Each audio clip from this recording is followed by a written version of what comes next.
Ética, brújula interior para el bien común. La ética es el conjunto de principios y valores que orientan nuestras decisiones y acciones hacia lo correcto, justo y humano. No se trata solo de cumplir normas, sino de actuar con conciencia, empatía y respeto por los demás.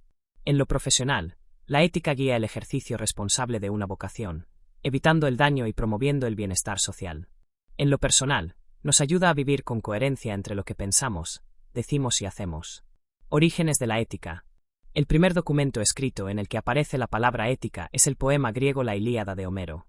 Ética proviene del sustantivo griego ethos, que significaba actuar o forma peculiar de ser. En el contexto del poema, ethos se opone o equilibra al polemos, la guerra.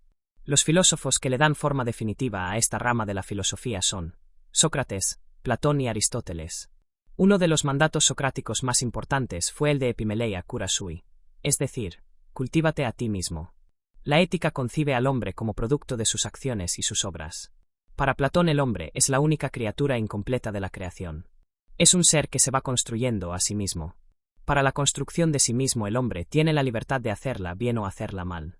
En el esquema educativo de los griegos llamado paideia, 3 eran los ejes en que se desarrollaban los estudiantes: la lógica o arte de saber pensar correctamente; la política, que se encargaba de formar buenos ciudadanos; la ética, que se encargaba de formar hombres de bien. Por su parte, Aristóteles es quien da una forma sistematizada a la ética con sus 3 grandes tratados: la Ética a Nicómaco, la Moral a Eudemo y la Magna Ética. La de Aristóteles es una ética de las virtudes. La formación moral del hombre debe tener como base a estas. Platón, Gorgias, o de la invención retórica. ¿Cómo deberíamos vivir la vida? ¿Cuál es el camino recto que debe elegir para sí el hombre en esta vida?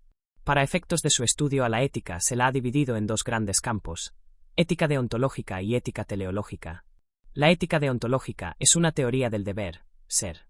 Existe una serie de obligaciones para con nosotros mismos y con nuestros semejantes que son inevitables. El principal de ellos, en mi opinión, es hacer bien todo lo que hacemos durante nuestra vida. Es la base, incluso de la ética profesional.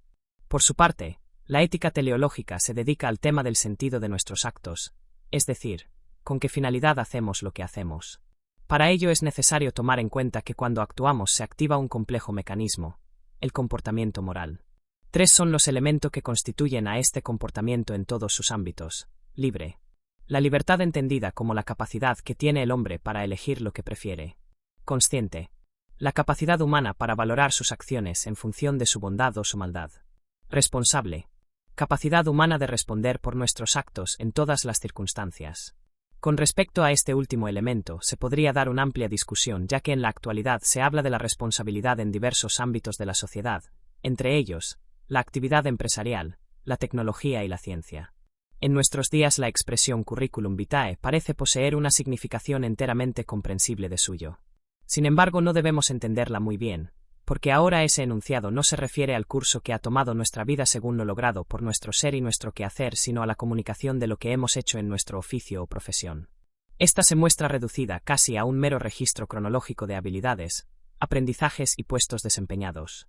Pero sin tener a la vista la relación entre lo que se es y lo que se hace, los currículos de las personas solo presentan lo que ellas han hecho para atender las necesidades, sin que cuente, desde luego, la autenticidad de una vocación o del amor por el propio trabajo, bajo el régimen laboral de una administración cuyos mecanismos naturalmente deshumanizados la han vuelto ciega para todo aquello que no es susceptible de ser juzgado con el criterio, impersonal y despersonalizado, de la eficiencia pragmática. Lo que más hacemos casi todos durante nuestra vida es trabajar, llevar a cabo un oficio, un empleo o una profesión. En el trabajo hay algo más importante que la eficiencia, porque se trata de un factor que precisamente la hace posible.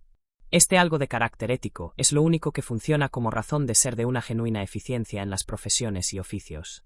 La palabra profesar significa declarar o enseñar en público, y deriva del latín culto profiteri, que quiere decir declarar abiertamente, hacer profesión, confesar. Del mismo origen provienen las palabras profesor y profesión, que sirven para hablar de quien hace profesión de algo.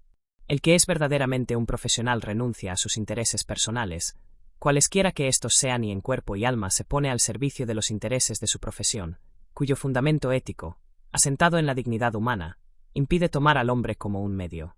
Todo el sentido ético del trabajo tiene su fundamento en la conexión de esa dignidad suya con su propio ser, con lo que esencialmente es como ente que trabaja. El requerimiento pragmático de eficiencia usa a la persona como medio para conseguir beneficios o utilidades. La exigencia ética de eficiencia, generada por el sentido ético del trabajo, toma al hombre respetándolo como un fin en sí mismo y a su labor como algo digno del mismo respeto que lo humano. El trabajo tiene un sentido ético porque puede hacerse bien o mal.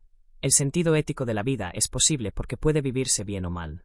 Desde Aristóteles se ha visto la relación estrecha entre vivir bien, obrar bien y ser feliz. Si no perdemos de vista el sentido original de profesar y de ser profesional, se queda en una mejor condición para entender lo que quiere decir ética profesional, pues se trata de la fuerza moral en la cual se apoya lo que profesamos, es decir, nuestra profesión. La ética profesional no depende directamente de ciertas normas o códigos de ética, de distintos gremios profesionales. Ella no trata sencillamente de ponernos en el dilema de cumplir o no determinadas reglas morales. Eso sucede naturalmente. La ética profesional está directamente vinculada con la calidad moral de nuestro trabajo. Está implicada en el modo de llevar a cabo nuestro quehacer e implica entrega vocacional, responsabilidad, honestidad intelectual y práctica, relativa a lo que sabemos y hacemos. La ética profesional es fundamentalmente un compromiso, con lo que ustedes hacen, con lo que yo hago, con lo que cada ser humano hace. La expresión ética del trabajo significa un compromiso ineludible con nosotros mismos de hacer bien todas las cosas que hacemos, un compromiso que no se puede dejar de cumplir porque tiene que ver con un compromiso con nuestro propio ser, que nos hace más o nos hace menos, nos hace mejores o nos empeora, nos enriquece o empobrece. Hacer bien las cosas tiene que ver, para tocar lo esencial, con vivir bien mi vida. La ética profesional tiene que ver con todo nuestro ser, de noche y de día. La ética profesional se llama precisamente así porque es el fundamento ético de lo que profesionalmente hago y de lo que soy, en el desarrollo de mi vida. El etos de nuestra profesión nos exige actuar sin esperar nada a cambio, más que la satisfacción de haber cumplido cabalmente con todo aquello que es nuestra obligación de hacerlo bien. El etos profesional se refiere al carácter, la identidad, los valores y las creencias fundamentales que rigen la conducta de un profesional en un campo específico. Es un conjunto de principios y modos de comportamiento que orientan la resolución de problemas, la toma de decisiones y la práctica profesional, siendo construido tanto individualmente como colectivamente dentro de una profesión.